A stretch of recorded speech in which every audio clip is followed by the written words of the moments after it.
Chris, I'll start the interview on a note that might be faintly offensive, but you're at the more experienced end of the footballer market. Yeah. You'll have been through changing managers before. What has this change been like? And with the games that you've had and the FA Cup and all that stuff, has there been a lot of time to stop and think about it? To be honest, there hasn't been too much time at the minute. I think with the FA Cup replays and the condensed league fixtures, it's been tough for the manager to kind of get his points across. He's done that kind of more off the training pitch and, you know, in the classroom, as you were, and going through stuff on the tactics board and things like that. But I'm guessing the more time that we have with him, he'll implement his ways and his philosophies that he wants to play.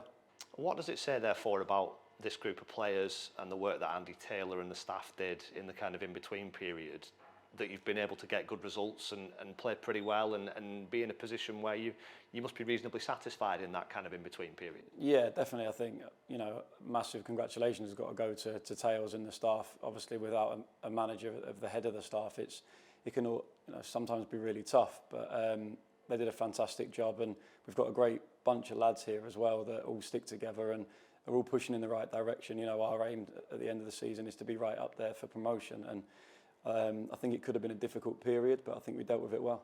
You've got a real blend of sort of profiles and ages in that changing room. Is there naturally a sort of leadership group of those more experienced, more vocal guys in there? Because I'm sure for some of the young players, this might be the first time that this has happened.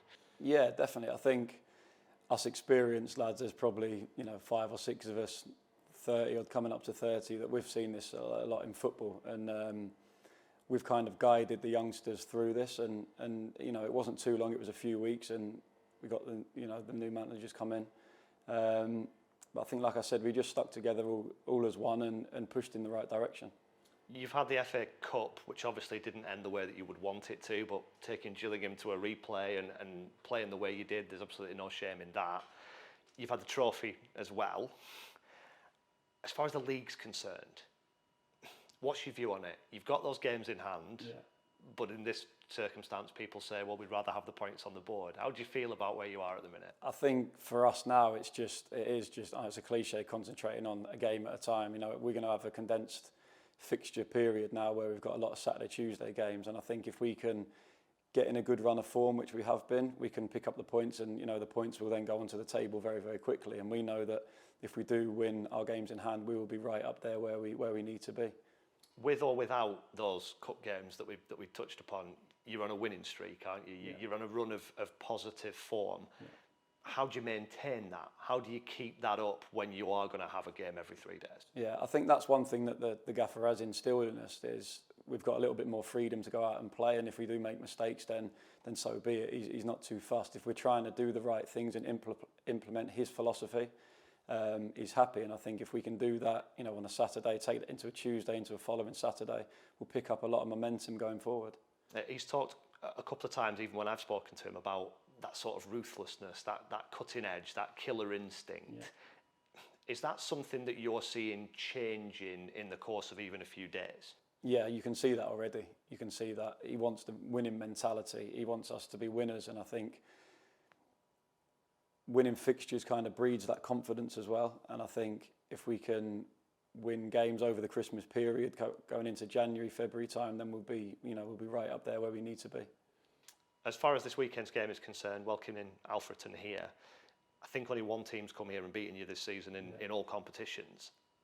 Can you put your finger on why that is? Why are AFC Fylde so formidable at Mill Farm? I think it's probably the way we play at home. We play a little bit more expansive, so teams kind of tend to bank up and kind of sit behind the ball and hit us on the break. You know, it's going to be a difficult game tomorrow. Alfreton are a physical team. They're going to come here, they're going to put the ball in our box and try and pick up second pieces and score that way. So we know it's going to be a difficult game. Every game is in this league. But I think when we do play at home, like I said, we play a little bit more expansive, a little bit more on the front foot and try and break teams down like that. Just on the National North and non-league football generally, there'll be people out there watching this, listening to this, who might be taking an interest in non-league football because there's no Premier League and there's no Championship at the moment. There might be a perception that what you just said, physical, put it in the box, is the norm. Do you think that's changed? Yeah, I do. I definitely do. I think there's teams now in the league above and in the leagues below that want to play the right way. They want to play out from the back. They want to play football. And I think if people that go and watch Championship and Premiership games come down and watch our games, especially, I think they'll be quite surprised at how good the football is that we do play. And I think that is throughout the non-league system. I think people will be surprised at the quality of football that they're getting now. And we talk about that sort of winning mentality and killer instinct. Is there a balance to be struck there? Sometimes do you have to be pragmatic if it means winning the game? Yeah, definitely. Sometimes you do have to adapt. Sometimes on the flip side of that, you are going to grounds and to teams where the pitch isn't as good as what we have here. So you do have to adapt slightly.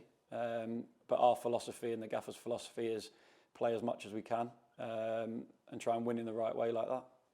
From a personal point of view, how have you seen the season so far? I'm sure with what has happened and has been documented in your personal life this year, the sort of ability to go out and play week in, week out, I'm sure that's helped you. Are you enjoying it? Yeah, I'm honestly loving it. And I think with the new manager coming in now, he's making the goalkeeping position play a little bit differently as well. So that's exciting for me at 37 that there's something new coming into my game as well, which we've only been doing it a few weeks, but I'm really enjoying that as well.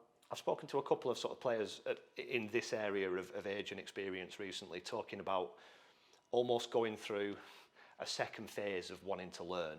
Getting to the point where you go, I don't know how much longer I've got left. I'm really enjoying and embracing doing something new. Are you there at this minute? Yeah, definitely. I think, like I said, there's younger coaches that are coming in now that have learned. Obviously, the gaffer's been over in Turkey learning his trade over there, and he's obviously brought back ideas that some of us haven't seen before, even us experienced lads haven't seen before, and just a little, tweaks here and there, but it can make a massive difference, and I think it'll only benefit us going forward.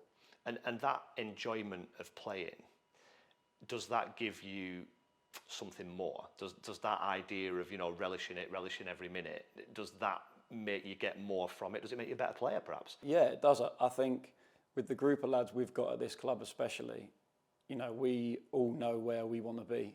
We're all wanting to be at the top of the league. We all want promotion, and we know how hard it is to get out of these leagues. It's tough. I've done it once before with Salford, and it's tough. It's not easy. People think it's easy to get out of these leagues. It's not. So we need that consistency all the way throughout the season to build and to take the club where it wants to be. Does that previous experience help you?